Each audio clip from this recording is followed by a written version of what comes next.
Hey there, everyone. Meteorologist Ryan Weekman here in the First Alert Weather Center. Thanks for joining us on our November 8th edition of our Sunday Night Weather Hangout. Certainly appreciate you joining in. It's a chance for us to kind of sit back, relax, geek out for a little bit. We're going to talk a little bit about the forecast, answer some questions that you may have for the next, let's say 15 minutes or so. These are pretty brief, especially with a relatively quiet pattern we have the next 48 hours or so. After that, things get a little bit more interesting. So a lot to talk about for you here. If you've never joined in on one of these, feel free to ask a question. If you're hanging out on the Google Plus page, or if you're over on Twitter and Facebook, I got a few questions over there as well, so I'll try to answer some of those. Let's just dive right into it tonight, shall we? Get right into the forecast for you here, and we'll be going on a little bit late on WTOL because of football pushed us back. We'll be on at 11:30 tonight. Over on Fox, we'll be on at our relative normal time, which can kind of be a little bit all over the place. Hey, here you go. 7-day forecast. We'll get right to it for you here. There you go. You can see it pretty clearly. Monday, dry. Tuesday, chance for rain. Next chance for rain, we took some of the shower chances off on Wednesday and shoved them over into Thursday morning. I think that's the better chance for rain, and it doesn't look like a lot of rain Thursday. But you'll notice our alert icon day is there. We're anticipating wind gusts potentially 45 to 50 miles per hour on Thursday. So that's why we put an alert day up for that one. Those would be very gusty winds. Still breezy into Friday as well. And Friday night into Saturday morning, if you've been paying attention over on my Twitter page, @Ryan_Weekman, if you've been following over there, I'll talk a little bit more about Friday night and answer some questions that some of you have been having. We'll get to that later in the show. But first thing tonight, we're looking at what some of the model guidance was showing for overnight tonight and into tomorrow morning. And it shows lows about 30, 31 degrees. I think we obliterate that. We're going to get into the mid to upper 20s probably for tonight. Last night we were 27. I think we get even cooler than that for tomorrow morning. Thursday, or rather Tuesday, our next chance for rain showers. Let's show you what that system looks like because it's a little bit interesting. We'll switch you back over to the screenshot. You can see exactly what I'm looking at here on the screen. And we'll walk you through this system. It's a little wave that's working up the East Coast. You'll see the greens and the yellows over here along the Virginias and Carolinas. A little bit of that energy makes it far enough to the west that we'll see some shower activity. This is Tuesday morning, and then by Tuesday afternoon, it works further to the east. So it's just a glancing shot of this piece of energy that works up the East Coast, but it may be just enough to give us some rain showers on Tuesday. So that's going to be our next chance for rain. The big system, and this is one that you'll be hearing a lot of places, for Thursday, or rather on Wednesday night, for the potential for some severe weather. Not locally, not here in Northwest Ohio and Southeastern Michigan, but there could be some severe weather across Missouri, Illinois, and Iowa, especially Wednesday night. We get some of the leftovers early Thursday morning, and I don't think there'd be a severe threat with the line as it comes through Thursday morning. In fact, most spots are going to pick up maybe 1/10 or 2/10 of an inch of rain. That's it. It's not going to be a lot of rain. The bigger impact for us is going to be on Wednesday or on Thursday, and this is going to be the wind. A very classic system. It's a low pressure center that gets wound up, working its way up into the Great Lakes. You can think of the Edmund Fitzgerald type of storm. If you want to think about the Hurricane Blizzard storm of 1913, if you want to go way back in the history books, that was a storm that caused many shipwrecks on the Great Lakes in 1913, and many other storms over the past few decades where we get strong areas of low pressure in the Great Lakes. And what it means for us is usually a very windy day, and I think that we'll see that come to fruition by Thursday. And here's what we're talking about. We're bringing it back to the weather maps here. Now, we watch that system on Tuesday go up the East Coast. Wednesday's dry, but watch how that system develops in the Central Plains. It starts to wrap up Wisconsin to the UP of Michigan, very traditional track.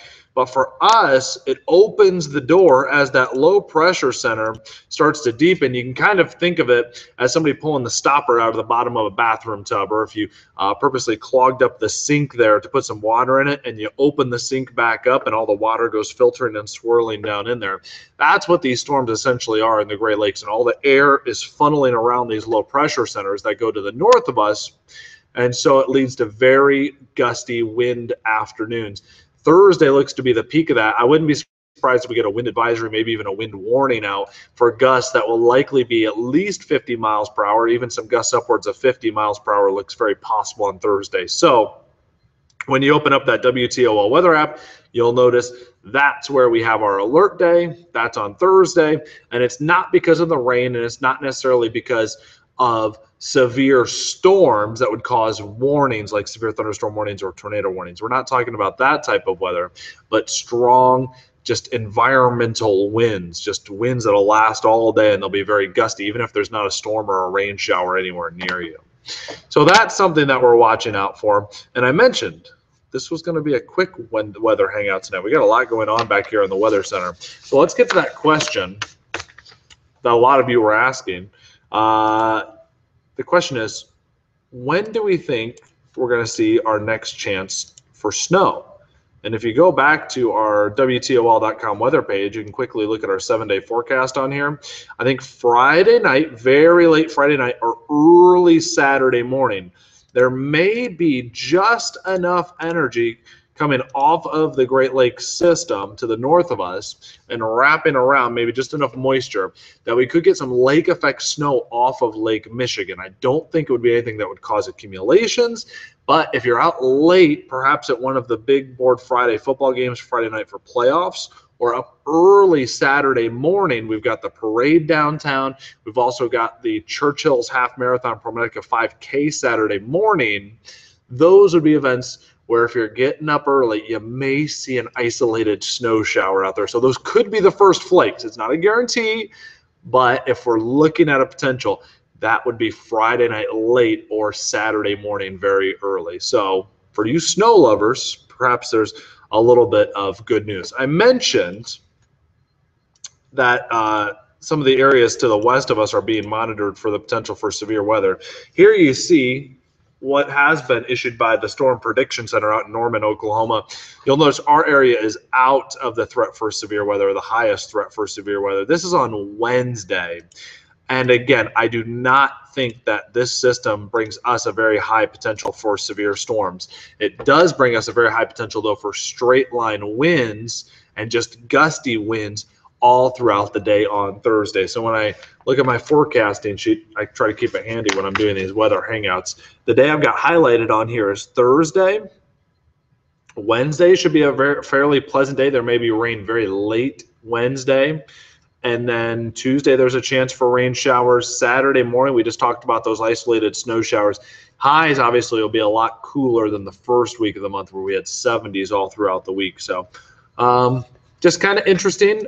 This is a very typical kind of autumn week for us in November, where we're transitioning from the warmer season to the cooler season. I think the pattern is going to get a lot more active for us. You can kind of see that in some of the long-range models as well. There's a bit of working out that the atmosphere is kind of doing, so to speak, until it gets into a long-term pattern. So I think the rest of the month of November, we may not see a high impact here in Northwest Ohio and Southeastern Michigan every single day, but I think the weather pattern is going to stay pretty active across the United States, and that's going to give us plenty of storms to watch, even if we don't see direct impacts here in the immediate viewing area. So that's something that we'll be looking out for. Again, I think the pattern gets more active. That should give us plenty to keep us busy back here in the Weather Center, as if we needed more amongst all the other stuff that we do. But hey, that's what we do. It's what we love, right? So